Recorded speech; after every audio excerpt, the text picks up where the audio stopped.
Welcome to the GCN News Show. There's been plenty of great racing action this week. The Tour of Utah has kept us gripped back here at GCN. Right from Greg Van Avermaet of Team BMC's Stage 1 victory, he attacked inside the final kilometre for that one. Also, Michael Matthews of Orica Green Edge took his first wins of the season in stages 2 and 4, the other sprint stages in the race. It was the GC battle that had us really transfixed though, with young Garmin-Sharp rider Lachlan Morton taking his first professional victory by soloing away from a very select group on the stage's final climb and taking not only the stage win but also the race lead. Chris Horner of Radio Shack Leopard Trek was something of an unknown quantity going into this, his first race back after injury.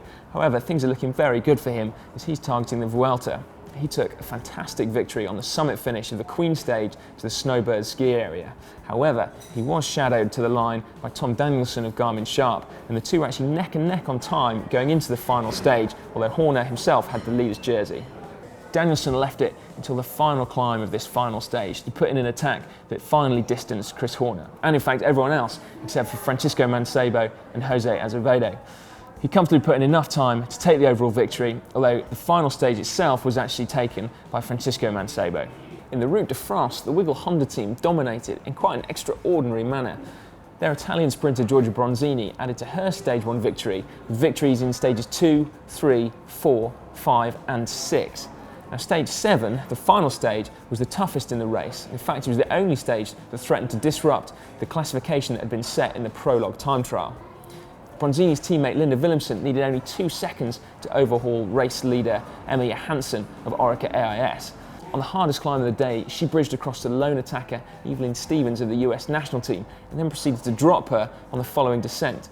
With 40 kilometres to go, she put her head down and ended up winning the stage by an incredible 5 minutes 53 seconds from a 10-strong chase group. In the end, Johansson had been isolated from her teammates, and a lack of cohesion in that following group had allowed the gap to grow and grow. We caught up with her manager, Rochelle Gilmore, last week to find out about what looks like a very bright future indeed for the Wiggle Honda squad.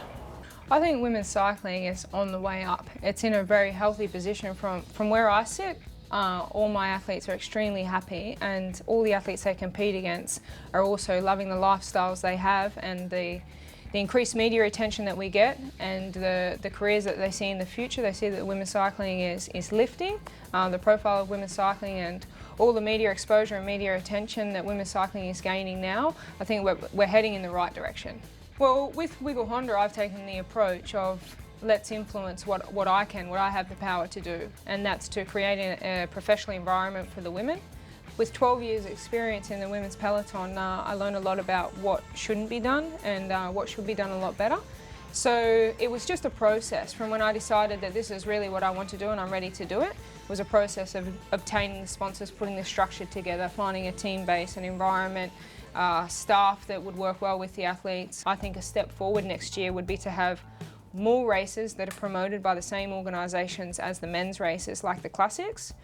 We already have Flanders and Flèche Wallonne. Ghent-Wevelgem should be on the program as a UCI race next year, and if we could have the addition of Paris-Roubaix, I think that having 4 classics alongside the men is going to do a lot for our sport, and it gives a series of races during the classic season for the spectators to follow. The inaugural and very cool Arctic Tour of Norway took place last week. Tor Hushovd of Team BMC continued to make up for his poor season with victories on stages 2 and 4, which was enough to secure the overall victory as well. A popular win for the Norwegian national champion. The Vuelta at Burgos was also an exciting race. One of the stars of the Tour de France, Nairo Quintana of Movistar, soloed to victory on the final stage's summit finish, which was enough for him to clinch the overall win as well. It was what was happening behind him, though, that was perhaps more interesting with the forthcoming Vuelta Espana in mind. Quintana himself has elected to race the Tour of Britain. However, the 3 riders that finished behind him, David Arroyo, Ivan Basso and Vincenzo Nibali, were all in the mix. All of them big contenders for the Vuelta.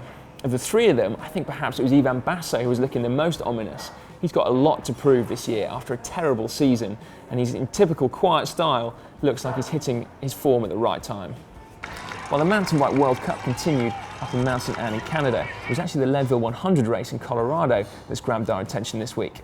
And it was a top peak ergon double this year, as Alban Lacata took his second successive victory, beating Christoph Sauser of Specialized in the men's race. And in the women's event, it was Sally Bingham who improved on her second place from last year to take the win.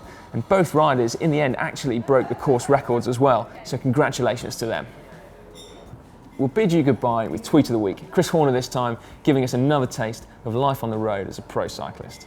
The hotel room's nice, but the balcony, well, thanks for joining us. So I've got 5 top tips on how to ride the rollers.